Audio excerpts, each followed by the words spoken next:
that's enough of that. Welcome back, my fellow procrastinators. I don't know why I asked that like it was a question, but I am back. So I'm here today, and we're going to talk about Korean dramas and why some of them are really bad, while I put on the fake plastic nails I got from Shein. Oh my gosh, I don't even have the light on. What is wrong with me? That's why I'm looking a little Shit. So I started watching Korean dramas because of my sister, and I blame her for my now future, my present, Jesus Christ, my present addiction with Korean dramas. I blame it on my sister because she introduced me to a glorious site called Viki when it was free. The OGs know when Viki was free. So she introduced me to this K-drama called Rosy Lovers and told me not to watch it because she said I was too young to watch it. Of course I disobeyed. I went onto Viki because she showed me the website name, and I ended up not watching Rosy Lovers actually because I did not remember the name of the show, but I was like, well, if she introduced Korean dramas, I bet any of them could be good. So I ended up watching Playful Kiss, and I loved Playful Kiss. And now that I look back to Playful Kiss, I realized how much of that show was a mess. Oh my goodness, that was such a messy show. So for the past 2 years, I've just been realizing that I've been in kind of a rut. There hasn't been really a lot of great K-dramas that I necessarily like. I usually stray away from the fantasy or the historical dramas because fantasy ones just fantasy/action ones where like they're cops or anything or what, any like firefighters or whatever, they don't intrigue me. I'm just like, bro, I don't care.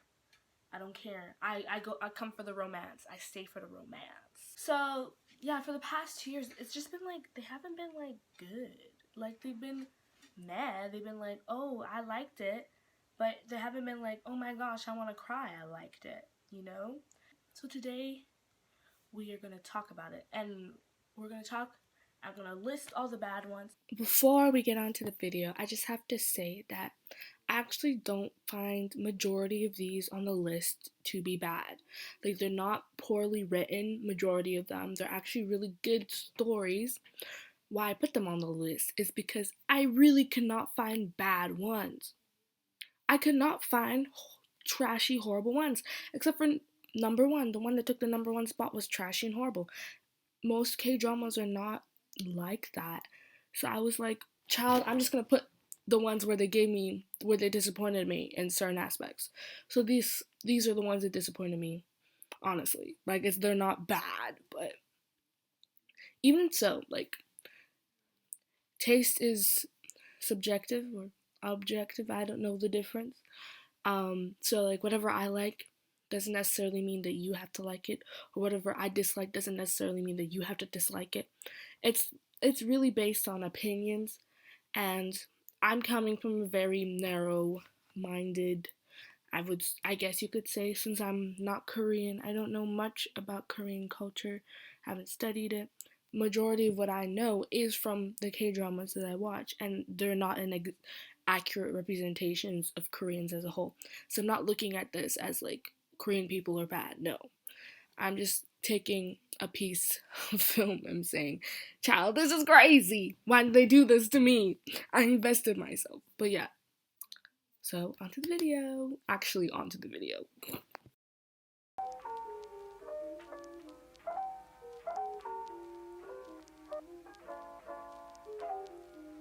Number 11 for the kind of the bad K-drama of the year, I would say Dodo Sol Sol Dodo Sol Sol La Sol Dodo Dodo Sol Sol La Sol Dodo Sol Sol La La Sol. How do I explain it? So the TV show follows the story of this girl who has lived her entire life. I don't remember her name. I think her name was Rara. Rara? How she basically lives her entire life with like a silver spoon in her mouth. She's good at everything. She's been learning piano since she was young, and she's kind of lived life with no worries. Then, on the day of her wedding, her father ends up in an accident that leaves him dead. Little does she know that her father was in serious debt. His company was bankrupt, so they had to file for bankruptcy, and she was basically left with nothing. A close friend of the father's gave her a couple $100,000, I think, to get herself a little condo so she can start living and kind of like get back on her feet. She ends up being swindled out of her money because she doesn't really understand the world.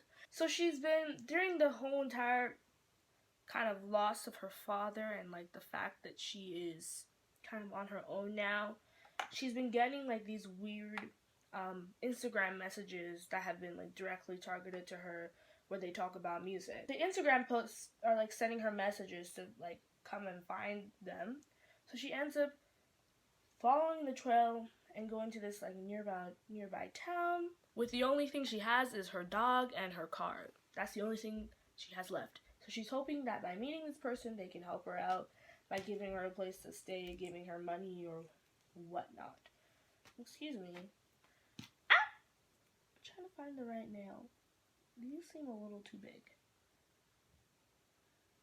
Yeah, you're too big. Pour it. When she finally arrives at the town, she ends up getting into a car accident, which makes her both of her arms broken. And the person who she got into accident with was a nearby biker. He ends up basically saving her, paying all her medical bills, and taking care of her.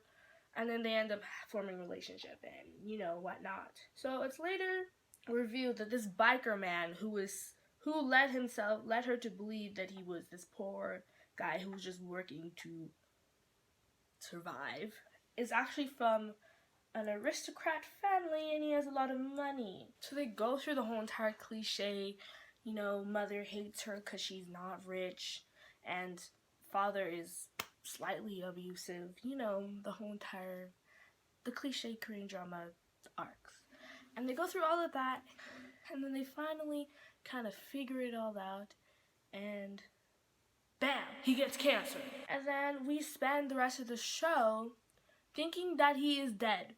They straight up show her sad because she believes that he's dead, because he hasn't contacted her in like years. And I think the mother told her, the mother herself, under his instructions, because he told his mother, the mother told her that he was dead. So we all believed he was dead.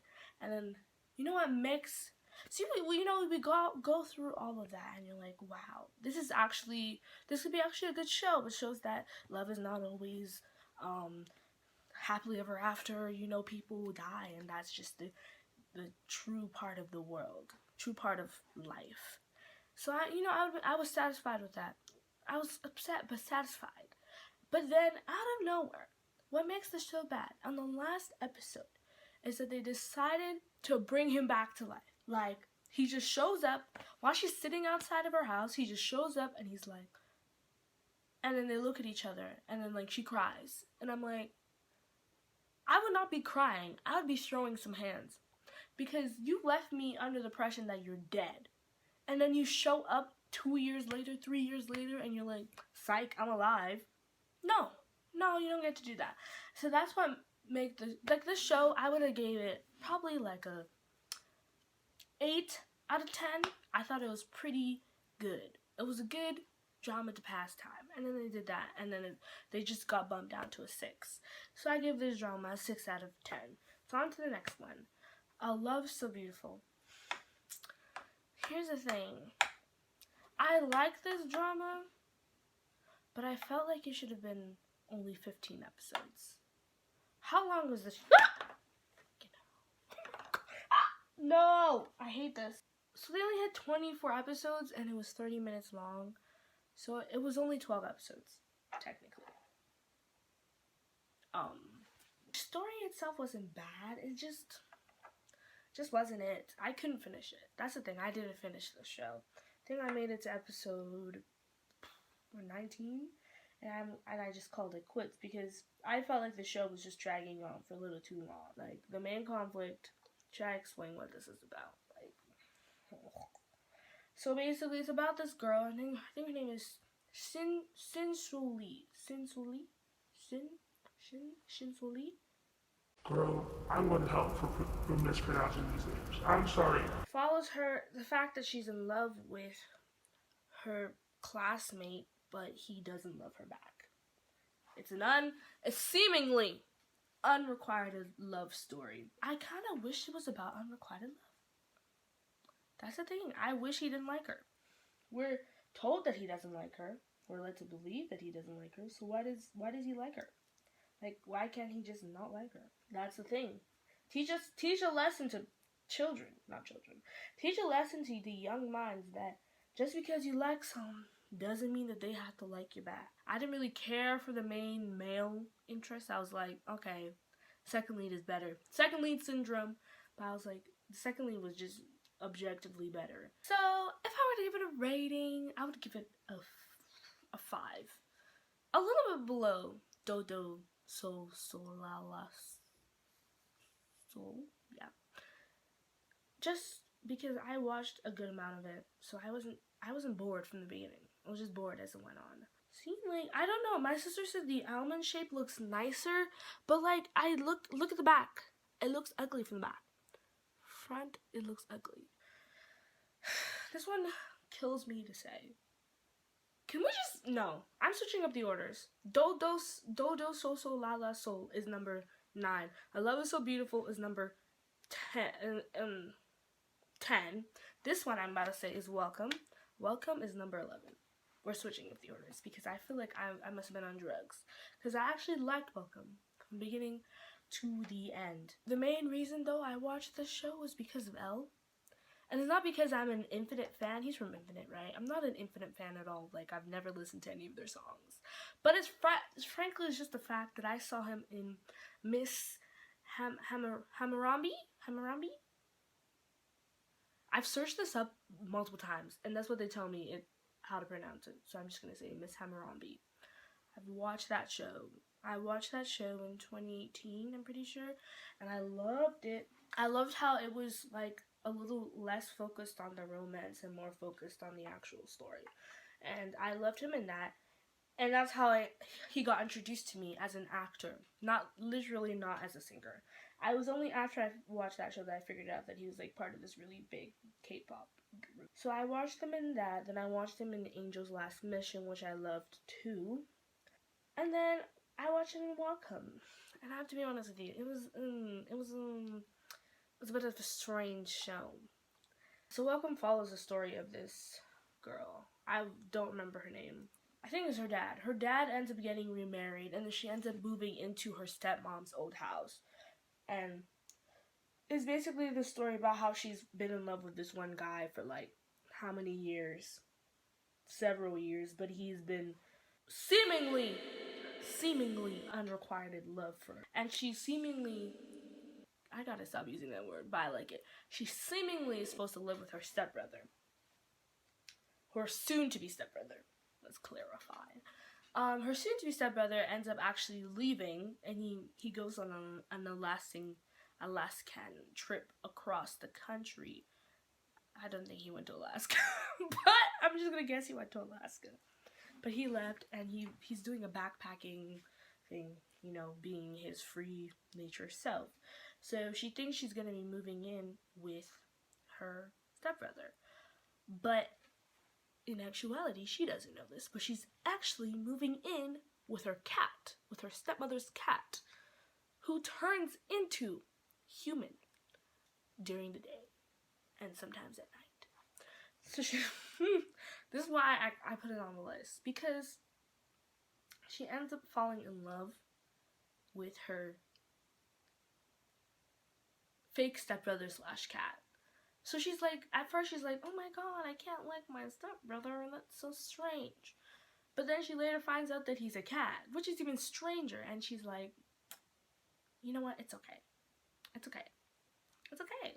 Love, true love. I think we learn later on that he is supposed to be human or something like that. Like, he's not actually a cat. I think.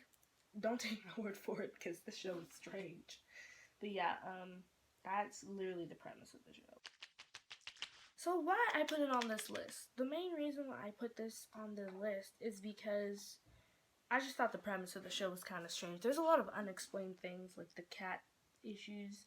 I watched it from beginning to end, but I did watch it last year in March, so it's been a hot minute.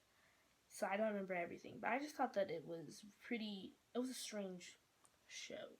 But because I am a stickler for romance, and I had to overlook the fact that he is a cat. That's why it's number 11. I switched it to number 11. So, if I were to rate this show, I would give it 9 out of 10. 9 out of 10. That's pretty high. It was better than Dodo Sola La La Soul, I just think in general, but 9 out of 10.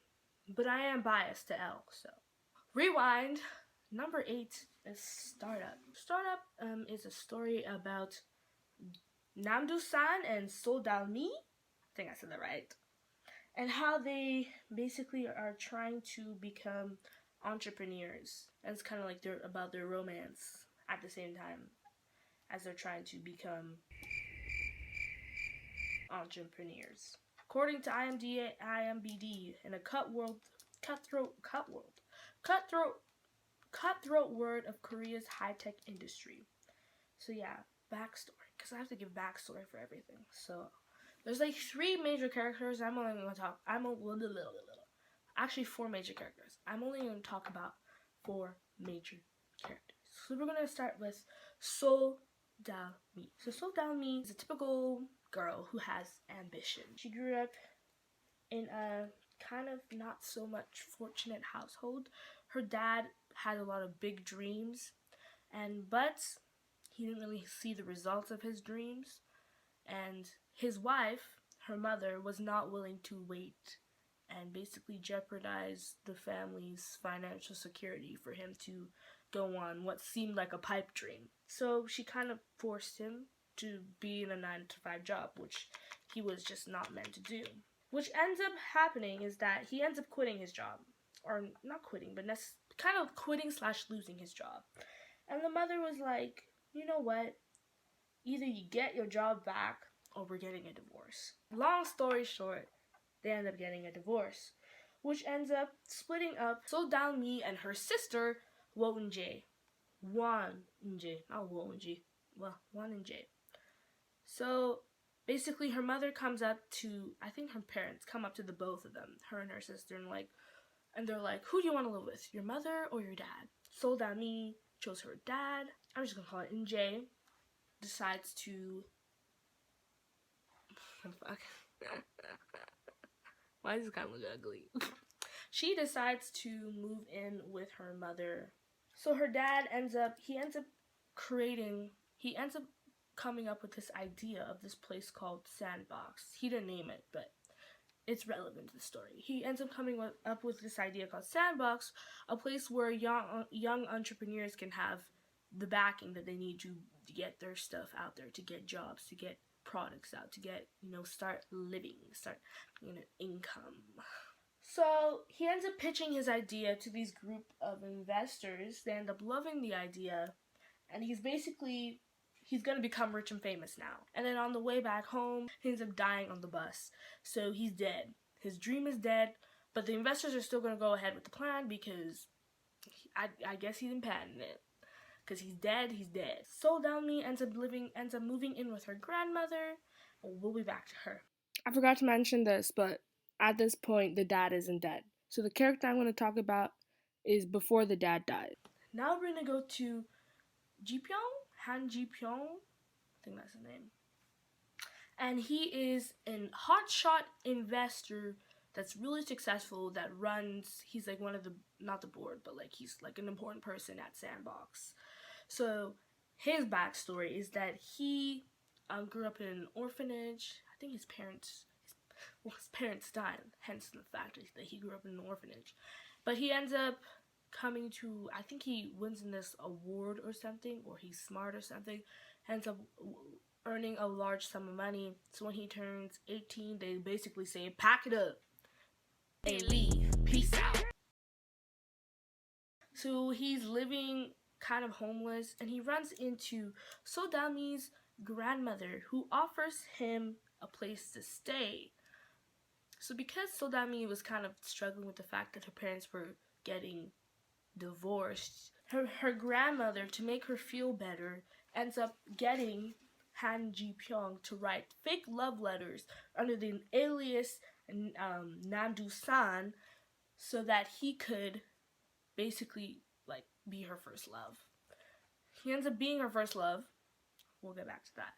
So basically, the grandmother was kind of like a second mom to him. He ends up having a really good relationship with her, but sooner or later, he ends up leaving because I think he got mad at her. He ends up leaving because he thinks she stole his money. So he leaves and starts becoming successful and becomes who he is today. Now to Namdu-san. Remember earlier I said under the alias Namdu-san, but Namdu-san is a real person. And he is not who they thought he would be. So in the letters, they make Namdu-san sound like the successful, entrepreneurial guy who has his own company, has his own startup. He's like rich, but he ain't rich. He is actually a one-hit wonder, I guess so, because when he was younger, he ends up winning this competition this university class competition at like the age of 12 or something, and he is like kind of like the smartest person at the age of 12. No, rewind. He ends up winning this contest, showing that he's really smart, and then because of that contest, he ends up going to university at like the age of 12, I think, and then leaves, and then comes back when he's older. So yeah, Namdu-san is not really living the best life. He went to university for, I think, programming, computer science. He's like known as a known genius, but he ain't earning any money. He's not like publicly recognized. So he actually has a startup with his 3 group of friends. We're not going to talk about them because they're not relevant, really. Yeah, he starts a startup with his 3 group of friends, and that's like his success. But his startup is actually unsuccessful. So we get to the future. So Sodami, because of the letters written to her, she basically tells herself that Namdu-san is her man. She's going to love him forever, and she will never, ever, ever love anyone else. So she's been in love with him since she was 12 and has not even tried to be in any other relationships. And I'm just like, I'm sitting here like, girl, what is wrong with you? Like, please. That's not realistic. People like that don't exist. If they do, get some help. Yeah, she ends up going to this party that she knows that her sister is going to be at. So her sister is kind of like this hot shot entrepreneur person that runs her stepfather's business. So she tells her sister that she is in this huge startup and she has this hotshot boyfriend named Namdu-san. Well, she doesn't. So she ends up basically contacting Namdu-san through her grandmother, and she's like, yo, can you just call him up and let him know that I need his help? But be in mind, Namdu-san isn't really the Namdu-san that she thinks he is. Namdu-san doesn't even know she exists. It's the fact that her grandmother created a fake boyfriend. Long story short, Ji-pyong ends up basically paying Namdu-san to pretend to be the Namdu-san from the letters. Not really paying him, but more like he said that he'll help him out to start getting his startup to basically work. So Namdu-san and Sodami end up working together, plus Ji-pyong, to develop his startup and to make a company. She ends up falling for Namdu-san, the person, under the guise that he is the alias, but it's later revealed to her that he is not who she thought he was, that it was actually Ji-pyong from the letters that is who she thinks he is. They still end up together at the end. And that's straight up this story. I don't really want to go into the specifics because it's kind of we'll be here all day. But yeah, they end up together, boom, and they have a successful company. So here is why this is on the list. Most people they don't dislike the show. Most people are angry with the show because they have a large amount of second lead syndrome. I never went through second lead syndrome. I didn't really care for him. I was like, he's okay. He's not that good. Then again, I am biased to Nam Joo Hyuk because I watched Weightlifting Fairy Kim Bok Joo, and I loved every minute of it. So I'm kind of biased to that actor too. But I wasn't really having that syndrome. Why I put it on this list is because I felt like the story was a little bit boring at times. It was very frustrating. Sometimes the characters would do something and I'd be like, why are you doing the most? Calm down, like, please. Like, you are doing too much. You're doing too much for what you're getting paid for, which is nothing. So yeah, that was my main qualm. I also didn't like the fact that at a certain point in the story, they did like a future jump where Nam Do-sun was a hotshot engineer in San Francisco, and this time Soldao, me and him were just not together. He was just in San Francisco, and then all of a sudden he comes back to Korea, and they make things work. Like, give me some realism. I guess it's an interesting premise to see the life of young entrepreneurs, especially some, and like, you know, how like you can come out of college and still not get a job. You can not go to college and still get a job. So like, yeah, that was kind of interesting to see. If I were to rate it, I will give this show 9 out of 10. It's funny because the rating for this show is higher, but I still think it's worse than the other shows. But the other shows' ratings are lower. You're just gonna have to figure that one out for me. So number 7 is Hi Bye Mama. So let me do a quick summary because I don't want to. Hi Bye Mama is a story about this woman who ends up dying prematurely after a car accident. She was pregnant, so she ends up giving birth. So the child does not have a mother, and it's just the dad and the child. And it basically shows the life of the child now that the child has a stepmother that the dad has fallen in love with and feels bad for falling in love with her, basically. So now that the child is a bit grown and he's married and he has a new wife, the mother basically haunts her kid. She watches her kid everywhere she goes. She basically follows her child and she watches the child grow because she's dead. What ends up happening is that for some strange reason, people end up being able to see her, the mother. Now the mother is kind of like half ghost, half human. So the father can see her, the child can see her, the stepmother can see her, but she's still a ghost. Kind of follows the story about like the dad coming to terms with the fact that his wife is dead and that he's moved on. Him, not even her, coming to terms, because the wife is kind of like, yeah, happiness. Basically follows the story of the mom getting along with the stepmother and like kind of showing how the stepmother is a really nice, good person who actually loves her stepchild, you know. The basics. So the show at the beginning was really captivating. I really liked it. I thought it was a really good premise. It was a bit funny at times. What made it end up on this list is the fact that it kind of dropped halfway. Halfway I was kind of like skipping through scenes because I was like, please, you're dragging on this whole entire I'm sad she's dead thing. Which is really bad to say out loud, but it's the facts. It's facts. It's the facts. It's the fact that we spend, I feel like, at least 11 episodes of a 16-episode show on the fact that I'm sad you're dead. I'm sitting here like, okay, this should have been resolved at least by episode 8. By episode 8. Not... And once it is resolved, you kind of are able to kind of guess where the story is heading. Like, you know what's going to happen at the end. And it leaves for a very cliche ending. I don't want to spend too much time on this, so I'm just going to go straight to the ratings. I would give this a 5 out of 10. And it got the 5 because it took me there halfway. The rest of the 5, it didn't get because it just dropped. So yeah, on to the next one. This one is not from 2020 or 2021. I'm pretty sure. This is from 2019 May. So it's been 2 years since I've watched this show. And it's called My Absolute Boyfriend. And I have to say, this show's trash. It's not trash because the premise is bad.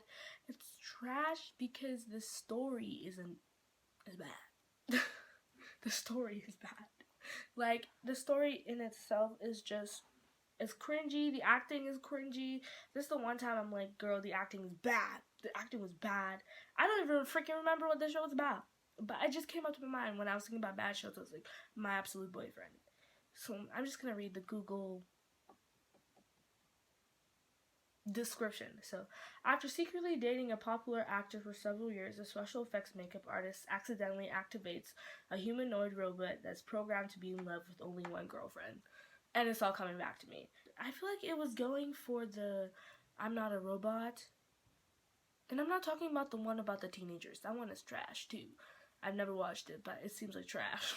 I'm Not a Robot, the 2017 one, chef's kiss. I loved again, weird premise show. Kind of has like a weird premise like Welcome, but it actually makes you cry. Like, I cried while watching that show. It was so good. It was so good, I cried. I think it was the 2019 one. The 2017 one, I'm Not a Robot, is immaculate. It's better. It's just naturally better. But My Absolute Boyfriend was literally going for that. I feel, but except with the roles switched and the fact that she was a little less successful. She wasn't like a Chable. She was just your ordinary girl. Ordinary girl. Honestly, the story isn't what made it bad. Because I feel like the story was mediocre at best. What made it bad was just the acting. I'm going to show you a scene. I'm going to find one. We'll watch a scene. And you'll see why I feel like I just like to add big words.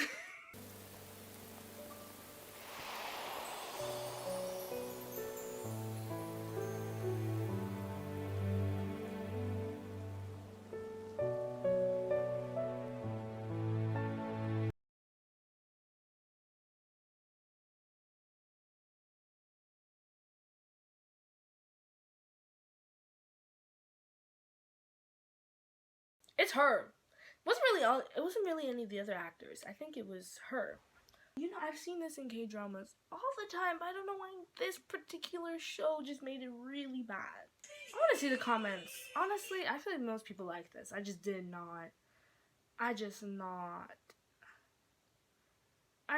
are like, it's underrated. I'm like, no. I feel like this drama just had bad acting. Like, it wasn't good acting. But maybe you think this is good acting, but I just thought it was bad. So if I'm gonna rate it, I'll give it a 4 out of 10. On to next one is My Holo of Love.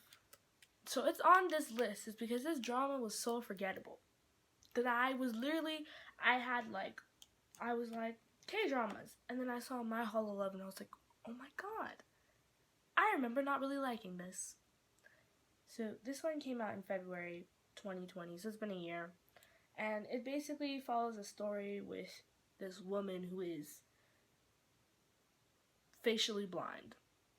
She can't tell apart people's faces. Like, it's like if you're blind, but you can see, but you can't tell apart people's faces. And she finds this companion upon getting to know a human-like hologram modeled after its creator. So this drama, I feel like it did a really good job on trying to like set the setting. You know, you knew that it was futuristic. You understood like that they were trying really hard to talk about the science and the technology and all of that. But then every other aspect of the show was just flat. It was just flat in comparison. Like, I'm sorry, I didn't come to learn. I mean, I did learn. The fact I've been trying to get this one nail on this one finger for 10 minutes is really getting me mad. Shows you the fact that it was very boring. Can you...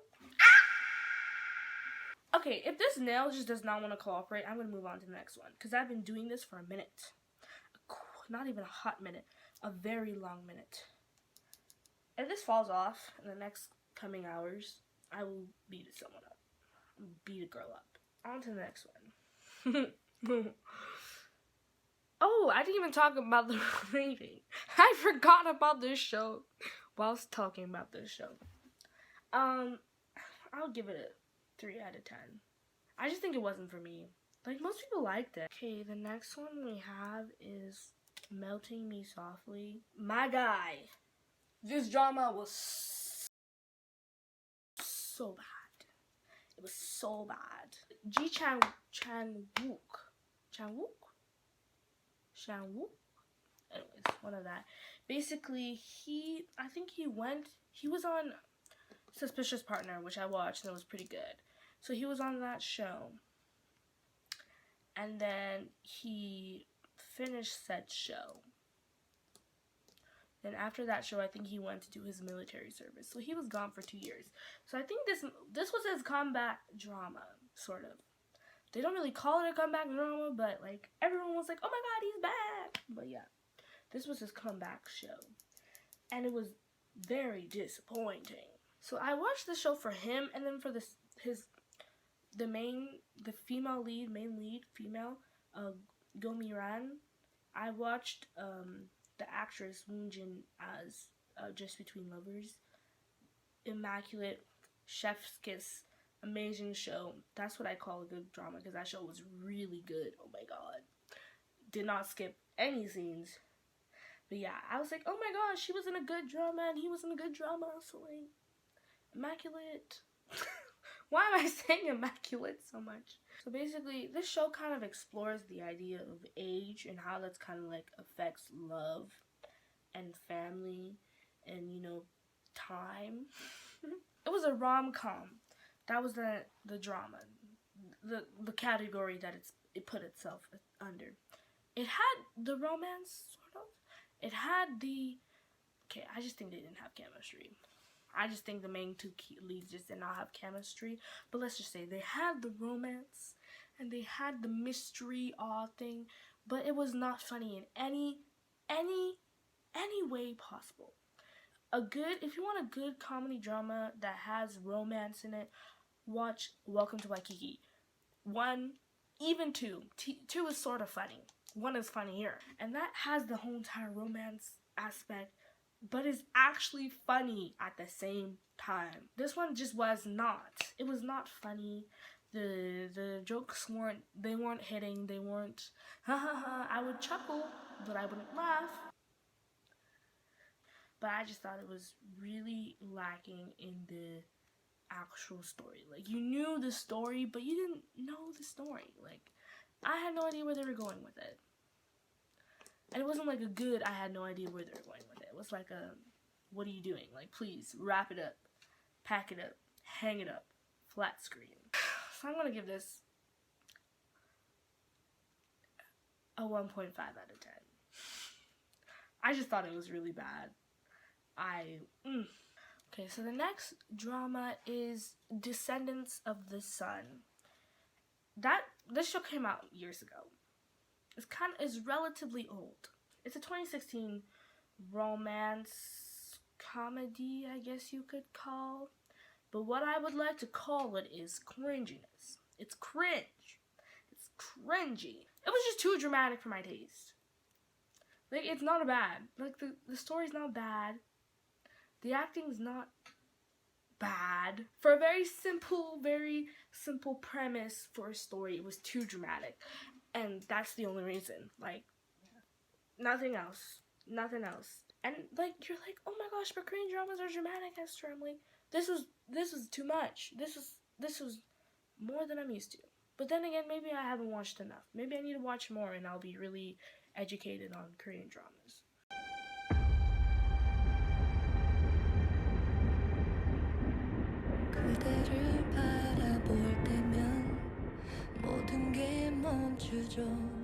Can you? Wow. This scene was just too dramatic. But most people are like, I was holding my breath. just like, it was too much. It was too much, but it is a legendary K-drama. And that's why I feel like I'll give it an honorary.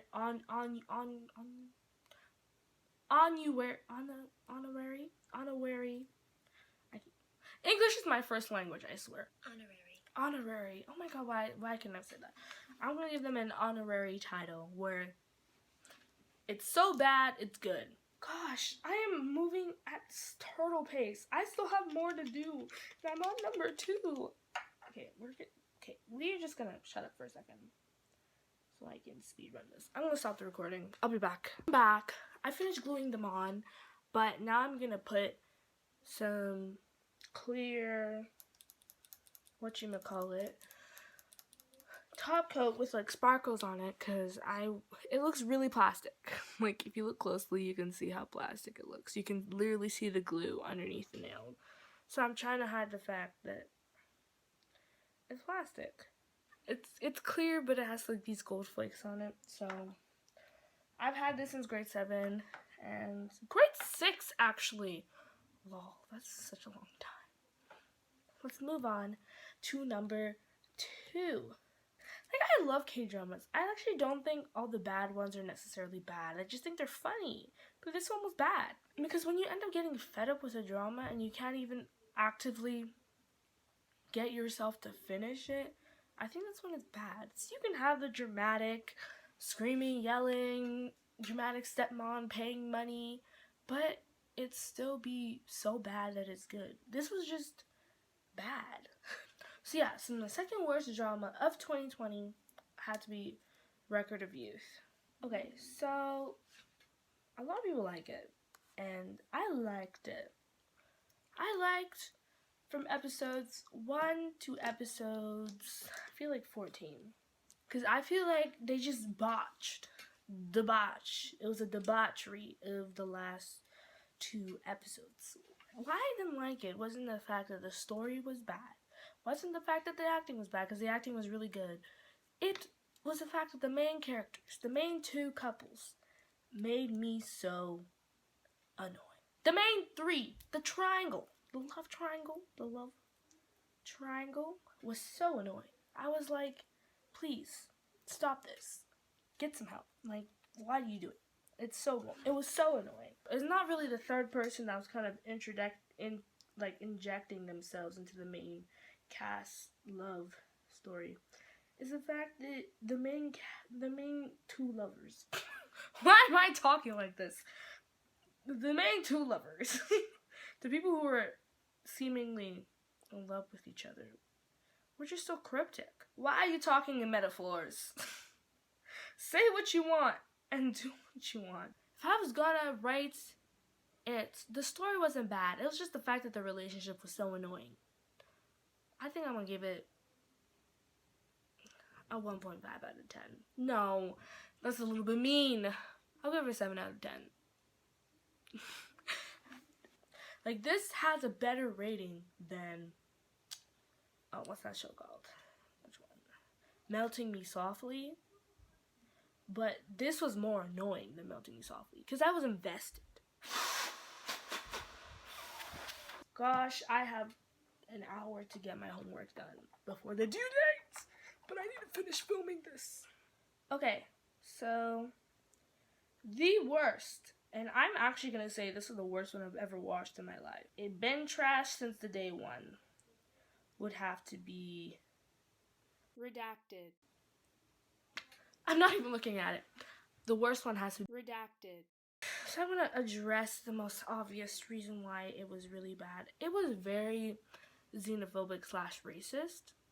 So a lot of people, it was a 50-50 of a like and a hate between this show for international views. I don't really know about people who live in Korea, who are Korean, who are watching the show. I don't really know how they feel about it. But I know for the international viewers, it was a very 50% like, 50% hate this show. So the people who liked it are obviously, they didn't really understand why people disliked the type of racist, xenophobic things that were going on the show. They're like, if you don't like it, just don't watch. Or they're like, well, it's not actually racist. I literally saw comments that was like, it's not racist. I'm American. I'm black, and I don't find it racist. It's like, girl, it's racist. Please sit your butt down. It was racist. So Redacted is a show starring Ji Chang Wook.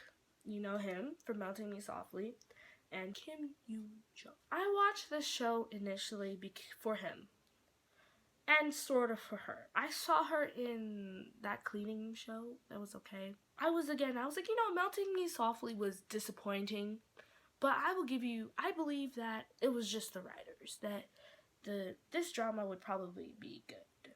So I watched it. I watched this. I know what it's about. I just don't want to say my own words because I don't really care enough. So according to Wikipedia, so the story is about Sepbyul is the eldest daughter of a Taekwondo master, Jung Chil Min, and the elder sister to Jung Eun Byul.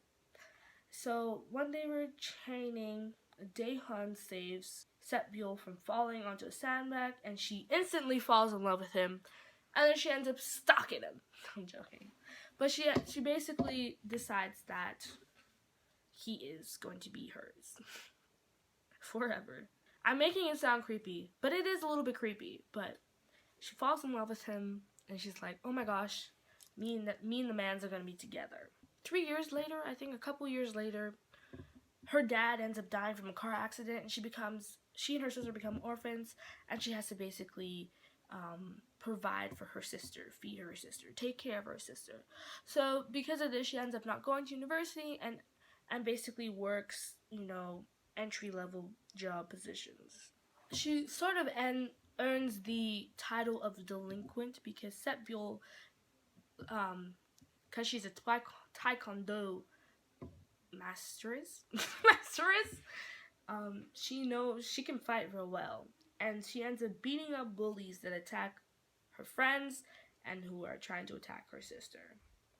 So one day in the future, Sepbyul and Daehyun meet, and he doesn't recognize her, and she tries to convince her to buy him cigarantes, some ciggies. So he's like, you know what, I'll help you out. So he goes to the convenience store, and instead of buying her cigarettes, he buys her candy. And she's like, oh my god, you're so nice. And she jumps on him and kisses him. Assault.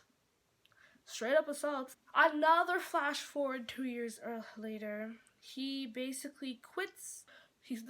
So he decides to work at a convenience store where he used to be a corporate employee for the company, and his dad owns that convenience store. His dad manages that convenience store. If that makes sense, that does make sense, search it up. So the real reason why he left is because his girlfriend ends up committing, I think, fraud, or she does something bad. And he ends up taking the fall. And because he takes the fall, his reputation is tarnished. So before he can be fired, he just quits. And so Sepbyul comes to him looking for a job to work at the convenience store. It's basically the story about how they fall in love with each other again for the fourth time or whatever. God, this is a long video.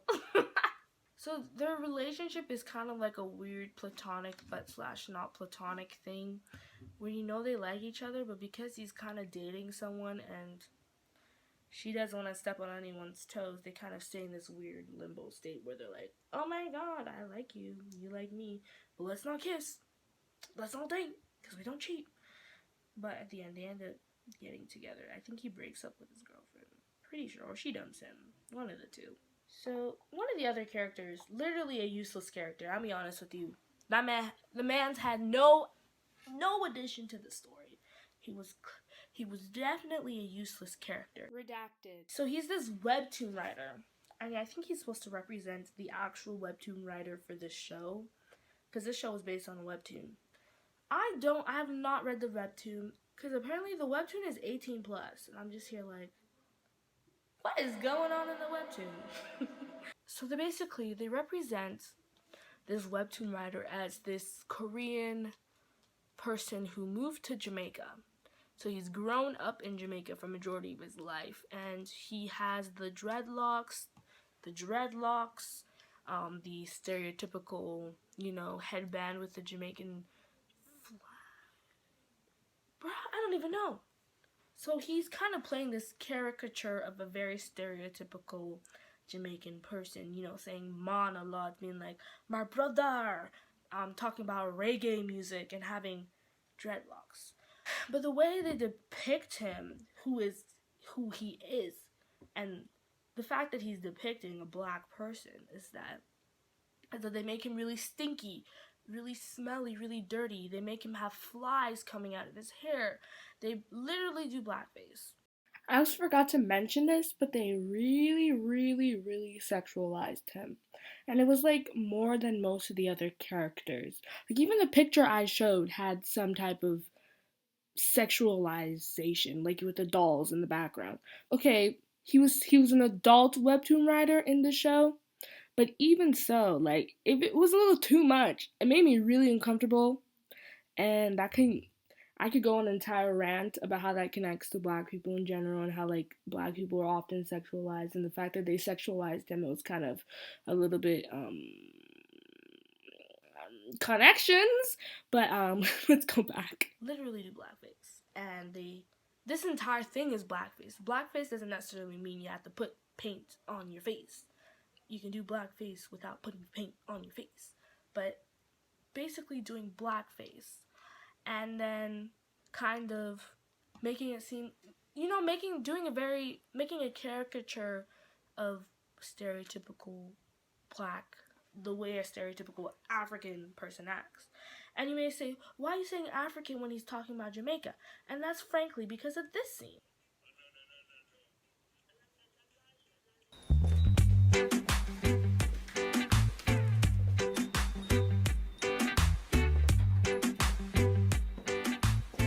Are you a Jamaican?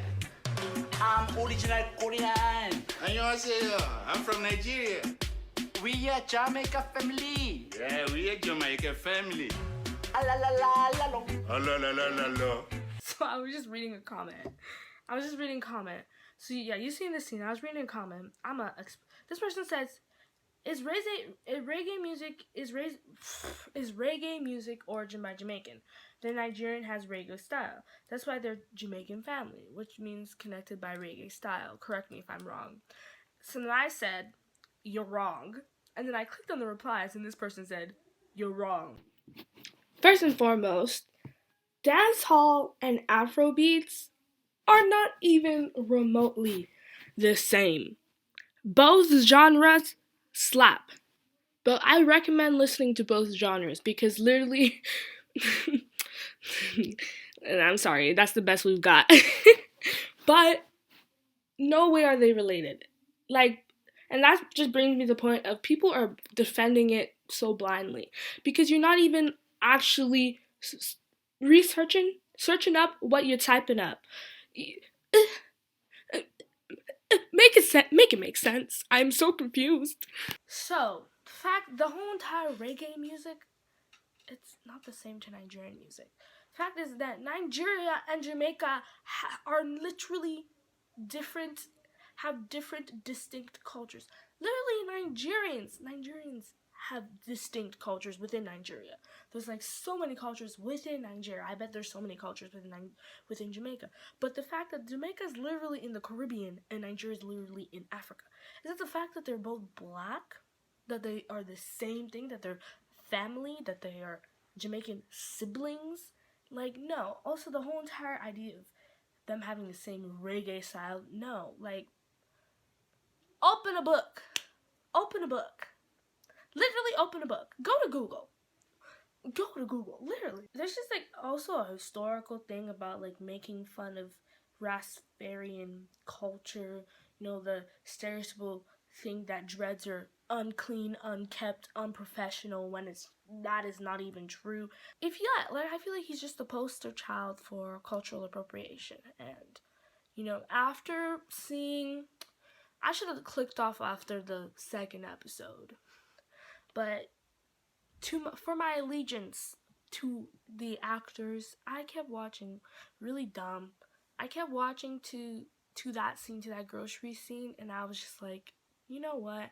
I'm gonna check out because I'm not continuing to be supporting this type of behavior. I thought that many people wouldn't like it too, wouldn't want to do this too, would want to leave too, but a lot of people were defending the show, and I think that's purely because of the actors. So what really made people upset about the show wasn't even the fact that it was racist, that it was xenophobic, that it was prejudiced, that it was cultural appropriation, or because people were defending that. People didn't care about that. What people really did care about was the very strange age gap between the two main leads in the show and in real life. There's kind of this new wave of like newish actors that they were acting when they were younger, and now they're going for the big main roles, and I'm okay with that's good. It's gotta change, But with that, you end up also having some of the older actors that are kind of staying by, that are also going for those roles. And they have to be in romantic relationships because almost every Korean drama has romance. So of course they're gonna have to act. They're gonna have to do these romantic, intimate scenes despite the fact of a very huge age gap. And I feel like, okay, this is in a professional sense. This is for a job. But when you start translating very big age gaps into relationships on TV shows, that's when I'm like, the actors, they have a 10-year age gap. He's 33. I think she's like 21 or 20. 10 years would make her 23, but I think she's like 21, so a little bit more than 10 years. And on the show, I think they have the exact same age gap. And here's the thing, it's not like they met when she was in a consenting adult and he was a consenting adult. They met when she was like 8 and he was in high school.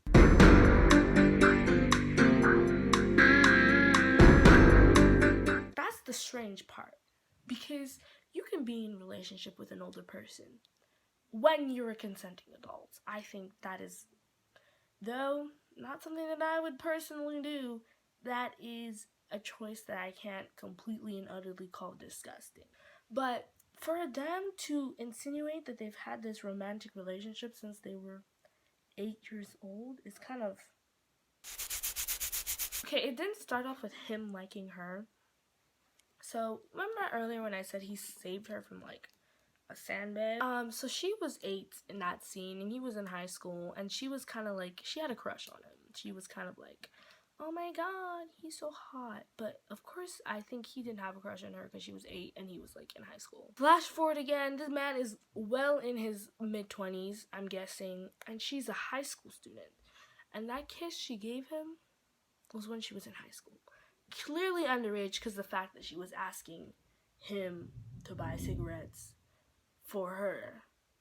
So we know she's underage. We know that he is over age. She ends up kissing him, let's say not consensually, but by the way he acts in the future, it's kind of like, oh my god, I've loved you ever since that kiss. And it's kind of like,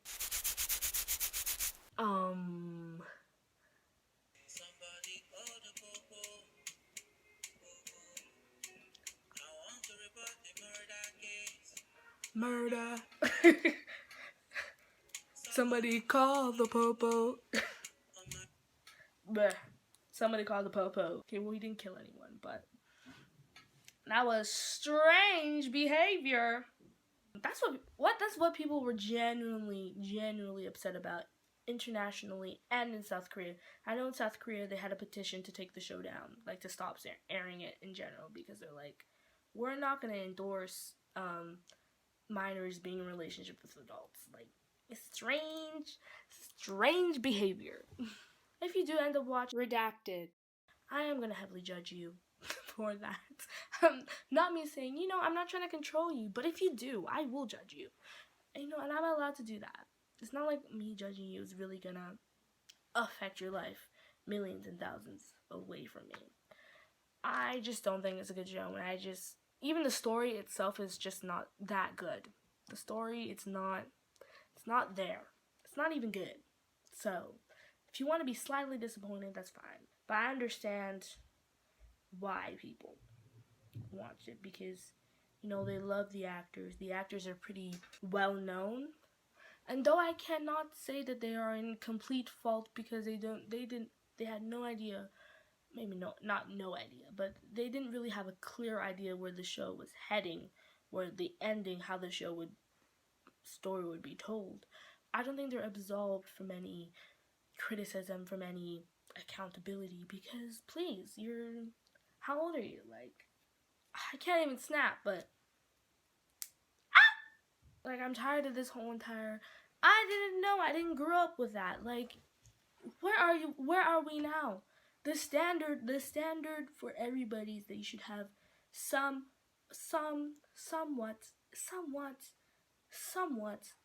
a small, even more than what you're giving me, of knowledge of what's going on in the world.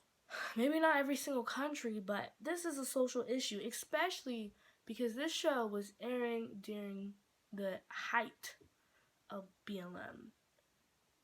So I'm just like, where? And you can't say not everyone is following America as their, well, excuse me, we all are.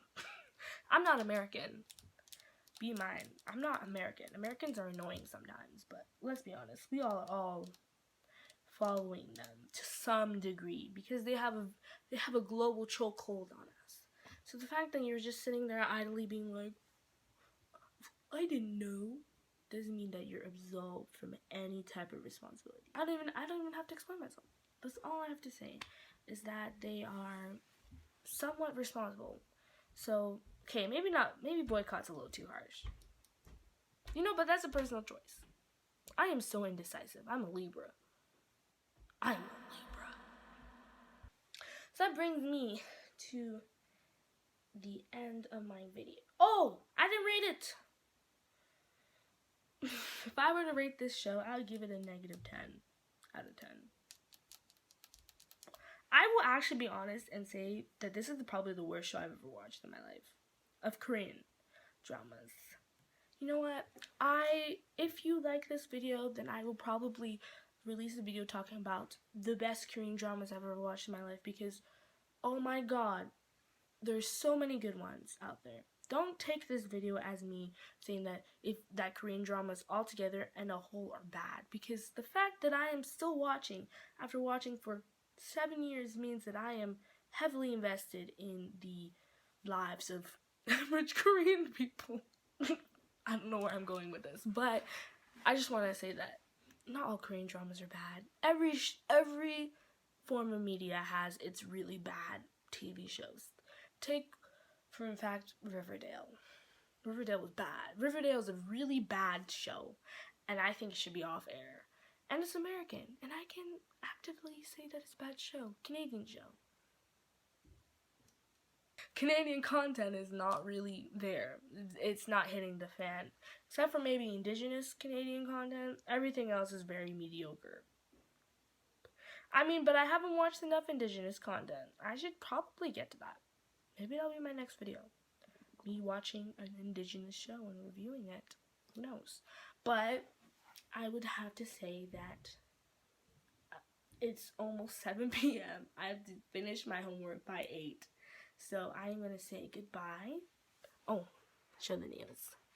The nails are finished-ish. Ew. Okay, this is paint, by the way, but yeah. Kind of see them. I don't know how to feel about them. I'm probably going to take them off in the next 48 hours because I hate nails. This won't even last a month. Who am I kidding? But, thank you for watching. Thank you for tuning into this video. I'm sorry that I've been gone for like weeks, but I'm back. And I'm planning on, please don't stick by this, but I'm planning on uploading videos every Tuesday from now on until the rest of my life. So, bye.